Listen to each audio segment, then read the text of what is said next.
Hello and welcome back to my channel. आज मैं आप लोगों को बताने वाली हूँ कि क्या था नीट के एक दो दिन के आसपास का और नीट के दिन का सीन। मतलब मैंने क्या क्या किया उस दिन, कैसे नहीं किया, क्या किया। I really want to share because मेरे ये शोल्डर्स है ना बहुत ज़्यादा पेन कर रहे हैं और मेरे को हर बार बोल रहे हैं come on share this story with you all.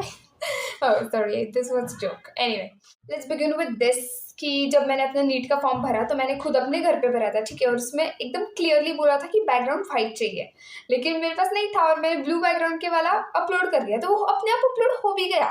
और जब मेरे को पता चला कि नहीं ऐसे अलाउ नहीं करेंगे तो मैंने उसको रिमूव करने की कोशिश करी, बट वो हुआ नहीं, ठीक है।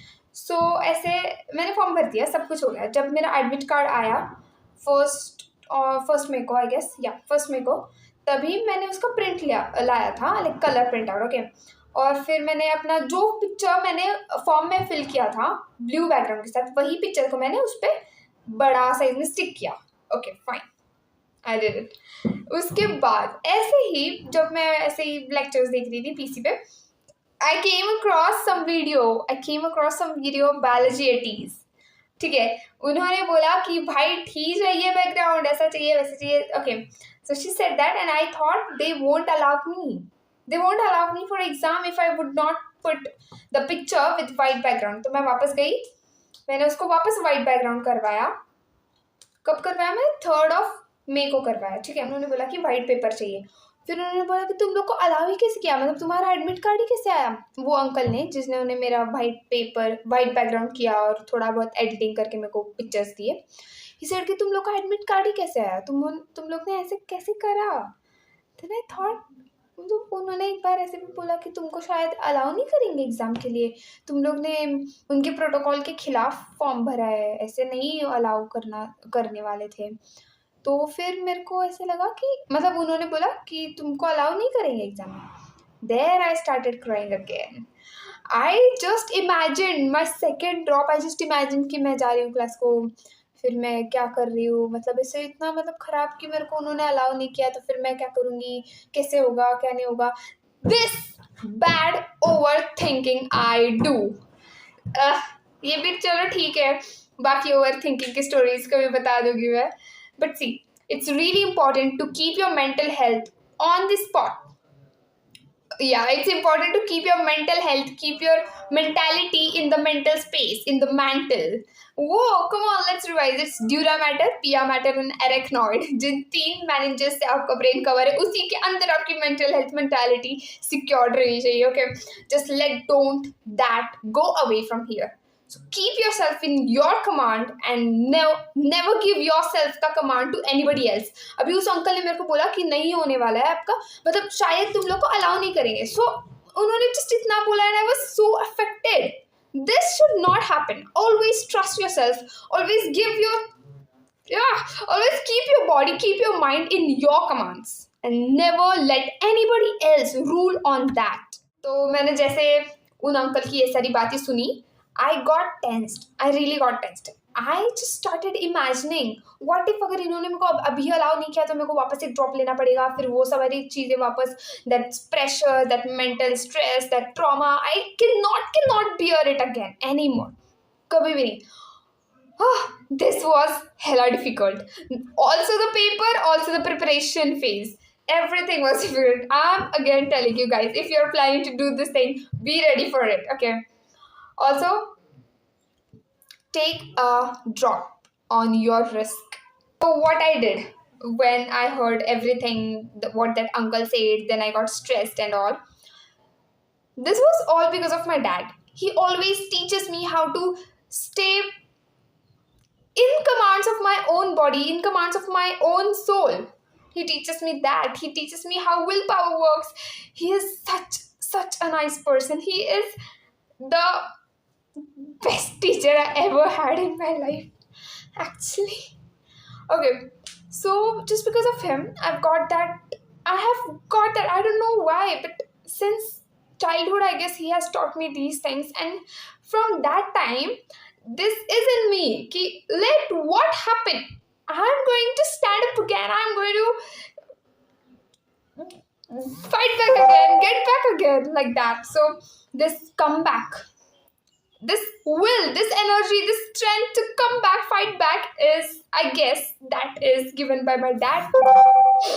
Okay, it's all his efforts for sure.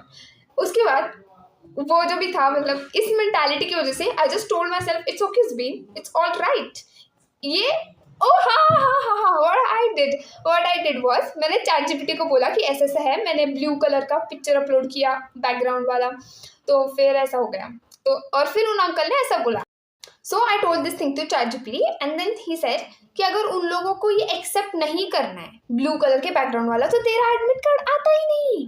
And I was like हाँ बात तो सही है। Then I got into my mind state of mind and I fight back, और मैं लिटरली, मेरे डिसेंट मार्क्स आ रहे थे, तो फिर एंडिंग के फेज में मैंने सोचा कि 2-3 जो ये दिन है, उन 2-3 दिनों में मैं क्या करूँगी, फुल फोकस के साथ जो भी है सब कुछ 3-4 बार रिवाइज कर लूँगी और फिर जाऊँगी, तो मेरे डेफिनेटली कुछ मार्क्स इंक्रीज होंगे।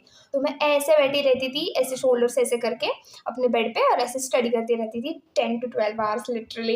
And for that reason my shoulders are paining hella, they are paining a lot. और ऑल्सो मैं नेस्कैफे यूज़ करती थी, मतलब I am not like advertising that coffee, but I believe that has so much strength. I believe उसका power ऐसे ऐसे हो जाता है, मतलब ऐसे यूफोरिया हो जाता है उससे।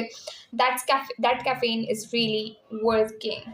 उस वजह से मेरे को बहुत ज़्यादा डिहाइड्रेशन हो गई उस कॉफ़ी की वजह से। उसके बाद मेरी पीरियड क्रैम्प में बहुत ही ड्रास्टिक चेंज आया। I never ever experienced hella cramps because of that. I did experienced. Okay, I love experiences. Anyway, उसके बाद मैंने क्या किया, 3-4 बजे तक, हाँ नाइट बिफोर एग्जाम, मैं 3-4 बजे तक स्टडी कर रही थी, ठीक है।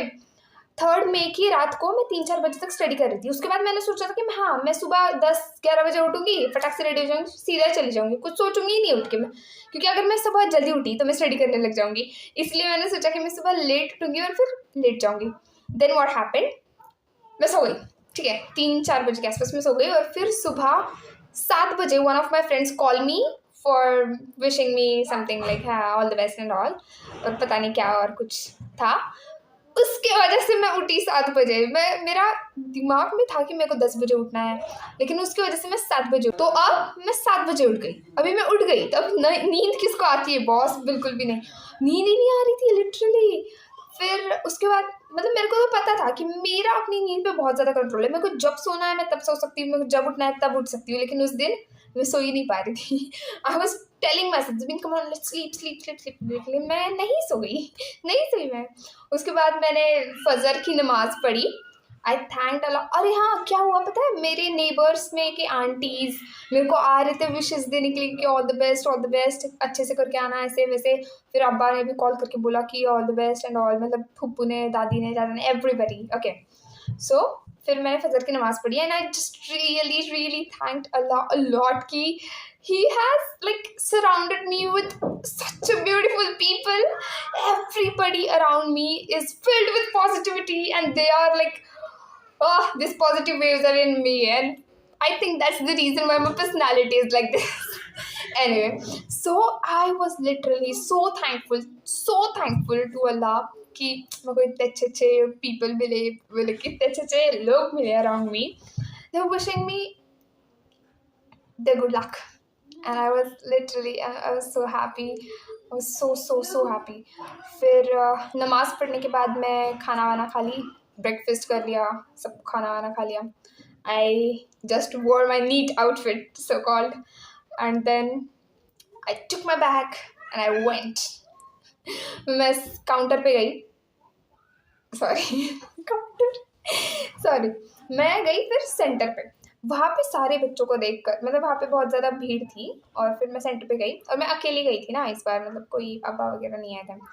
वहाँ पे मैंने अपना सारा सामान मेरे डिक्की में डाल दिया, गाड़ी की डिक्की में डाल दिया, और मैं बस अपना एडमिट कार्ड और वो सब फोटोग्राफ एडमिट कार्ड और आधार कार्ड लेके मैं सेंटर में चली गई। ओके, अंदर जाने के बाद सब कुछ मतलब नॉर्मल था। वहाँ पे कुछ ऐसी ट्रैजिक स्टोरी नहीं हुई, इतना वहाँ पे ज़्यादा कुछ स्ट्रेस नहीं दिया मेरे को किसी ने। लेकिन 1 घंटा पहले मैं चली गई थी, ठीक है, तो 1 घंटे तक मेरे को अपने को संभालना था। मतलब मेरा सर थोड़ा हैवी हो रखा था due to stress and due to not sleeping so much. मतलब 4 घंटा मेरे लिए इनफ था। 4 घंटे में मेरा brain nice, it was awake. पर बाद में मेरा ब्रेन हैवी होने लगा। मेरी आईज यहाँ पे ऐसे जलने लगी, मतलब ऐसे नहीं कि मेरे को नींद आ रही थी, मैं ऐसे सो रही थी, but it was just paining. और मेरे शोल्डर्स, या ये शोल्डर्स और ये थोड़ा सा हेड, ब्रेन, व्हाटएवर, थोड़ा हैवी हो रखा था। तो ऐसा सब सीन था। फिर क्या, मैं रुकी, फिर आया एग्ज़ाम। हमारी इन्विजिलेटर की आँख थोड़ी ऐसी थी। आई टोल्ड, आई गेस पहले भी वीडियो में मैंने ये सब कुछ बता रखा है। And that was my NEET day. फिर मैं गई, मैंने बायो का पेपर सॉल्व किया पहले। It was easy, let's say it was easy, लेकिन उसमें भी कुछ आउट ऑफ एनसीईआरटी क्वेश्चंस थे, ऐसा मेरे को लगा, लेकिन वो नहीं थे। एनटीए ने बोला था पेपर एनसीईआरटी से ही आएगा, और एनसीईआरटी से ही आया, लेकिन वो लाइंस मैंने कभी पढ़ी नहीं थी, और ना ही हमारे सेंटर कोचिंग में पढ़ाई थी। हम लोग साइंटिस्ट को पढ़ते ही नहीं थे, साइंटिस्ट के नीचे का क्या लिखा है वो ऐसा पढ़ते ही नहीं थे। सो लेकिन मैंने फिर भी पढ़ा था 1-2 बार, पर मेरे को याद ही नहीं आया एग्ज़ाम में, ऐसा होता है। और जब मैंने फिजिक्स का क्वेश्चन देखा, तब मैं ख़त्म, उस स्ट्रेस की वजह से। लाइक फिजिक्स का ये क्वेश्चन मेरे को नहीं आ रहा है, इस वजह से शायद मैंने बहुत ज़्यादा सिली मिस्टेक्स कर दिए, और अभी मेरा बहुत ज़्यादा नेगेटिव मार्किंग हो रहा है, मेरे मार्क्स कुछ ठीक ठाक ही बन रहे हैं। It's a lot stress. But the ultimate goal of making this video was to tell you that you must be under your control. You must be under your command. Never give your command, never give your body, soul to be somebody else's slave. You command your body, you make your own decisions, and you take, like, you think, you refresh, you reboot yourself, and never ever get affected by anybody's line or anybody's words. ठीक है?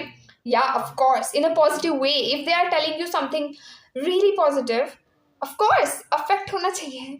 Yes, ऐसा होता है जब light आती है. Anyway, अब light आने का क्या फ़ायदा, अब तो हो गया मेरा सब कुछ बोल के.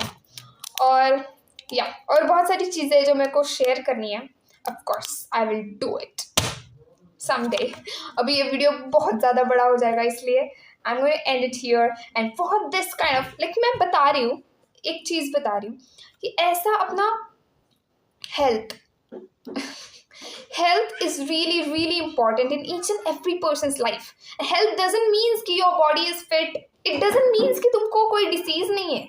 It means your complete social, mental and physical well-being. If you are mentally unstable, like mentally unstable, it means कि अगर आपको किसी ने बोल दिया कुछ, तो आप उसका इतना स्ट्रेस लेते हो कि आप सांस नहीं ले पा रहे हो, या फिर आपको कुछ ऐसी प्रॉब्लम्स हो रही है, उस वजह से आप फोकस नहीं कर पा रहे हो, आपका ध्यान यहाँ पे वहाँ पे जा रहा है. That's what I am telling कि that's not right. That's not right. So you are responsible for your health. It's your responsibility. Your health is your responsibility. चाहे वो सोशल हो, मेंटल हो या फिर फिजिकल हो. And I am going to help you out in all this 3 aspects. It was Zubin who believes कि education, health and real life should never be separated. आपको इन सभी चीज़ों को एक साथ लेके चलना है. Your mental, social and physical wellbeing is really really really important and never to neglect it. So all the best guys. I'll catch you up in another video.